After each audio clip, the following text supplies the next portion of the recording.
Rentrer en France pour des vacances quand on est expat en Australie.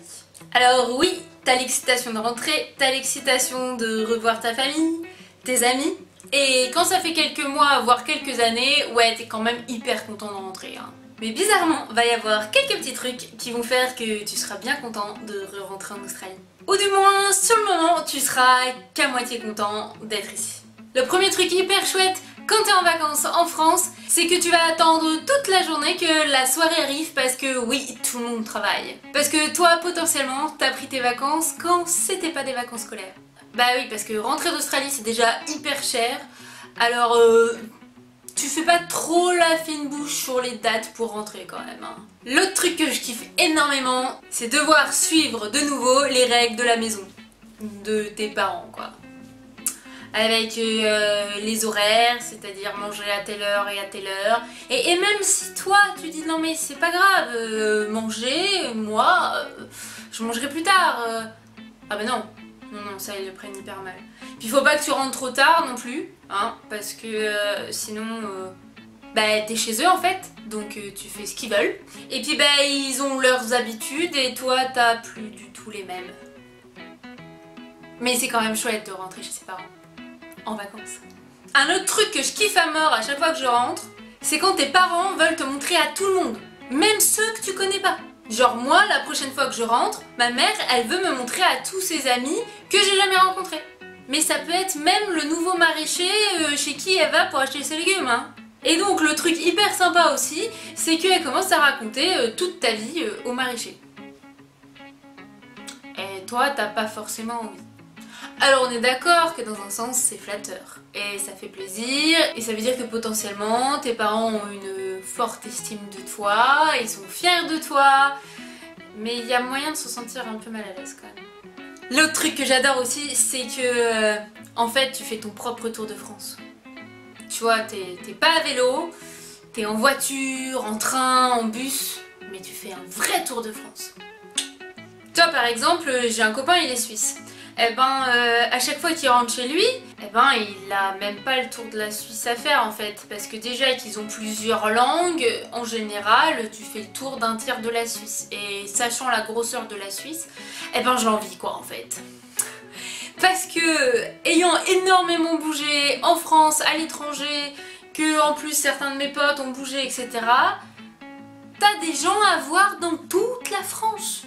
Et même si la France c'est pas aussi gros que l'Australie, eh ben c'est gros quand même, hein, surtout quand t'as que 3 semaines, tu vois. Du coup, tu peux oublier les grasses matinées, hein, ça existe plus. Hein. Parce que t'as un timing hyper serré, et qu'il va falloir que tu loges tout le monde, et puis t'as aussi vachement de route à faire, donc non, les grasses matinées ça existe pas. L'autre truc qui est encore plus kiffant, ou pas, pour moi ça l'est pas du tout, c'est te rendre compte que rien n'a changé. Alors quand c'est des trucs positifs, c'est cool. Mais quand tu penses que ça aurait été bien que ça ait changé, que rien n'a changé, bah tu le vis pas très bien. Ou plutôt, je dirais que tu te sens juste plus du tout chez toi, quoi. Le truc qui m'agace éperdument, c'est t'as deux cas de figure.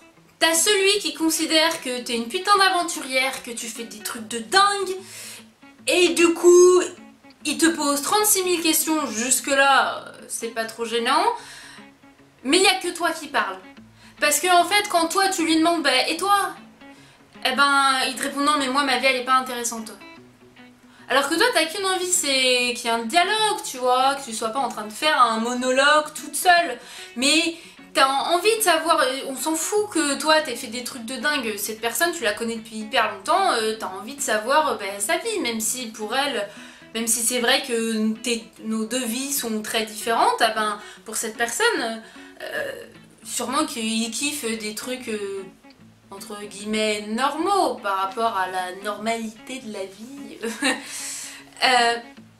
Et c'est pas grave en fait, t'as juste envie de savoir comment elle va et ce qu'elle a fait. Et si c'est parler bébé, voyage dans le département d'à côté, camping, etc., on s'en fout en fait. C'est juste hyper chiant de devoir faire un monologue. Parce que t'as envie qu'il y ait un échange. Et le deuxième cas de figure, c'est celui qui te parlait comme si t'habitais juste à côté. Et que on s'était vu la veille. Mais pas dans le sens négatif dans le sens qu'il va préférer parler de son problème auto, de la voisine qui est hyper chiante ou de la caissière la dernière fois qu'il est allé faire ses courses. Et du coup c'est pas que préférer parler de ça, c'est que de son point de vue c'est aussi intéressant, voire plus intéressant que ton dernier trek que t'as fait en vélo dans le Kimberley quoi. Région reculée d'Australie au cas où si tu sais pas où c'est. Eh ben moi je suis blasée quand même quand c'est comme ça. Parce que du coup j'ai pas envie de me mettre en avant ou de dire que moi je vis des trucs de ouf et toi tu vis des trucs de merde. Mais quand la personne elle t'a pas vu depuis des mois et qu'elle te pose aucune question, qu'elle te demande pas ce que t'as fait et qu'elle te demande pas comment c'est, parce qu'en soi la personne elle y est jamais allée, tu vois, tu vivrais à l'autre bout de la France, ça serait différent, tu vois.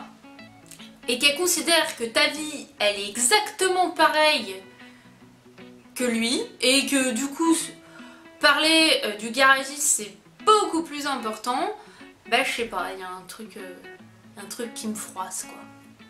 L'autre truc que je kiffe vachement c'est avoir des parents hyper stressés quand t'arrives. Parce que toi t'as bien dit, non mais écoute c'est sûr que ça et ça me ferait plaisir, ça aussi, mais honnêtement le plus important c'est vous voir, et puis ça me fait hyper plaisir de passer du temps avec vous, même si c'est juste pour passer du temps dans le jardin et aller faire les courses et prendre du temps dans le canapé à discuter, ça me va très bien. Et surtout, te stresse pas à faire un cassoulet, c'est pas grave.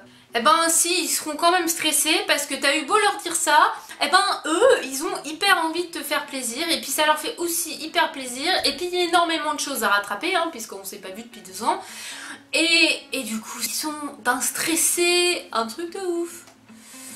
Ouais, alors ça part d'un bon sentiment, mais c'est dommage quand même.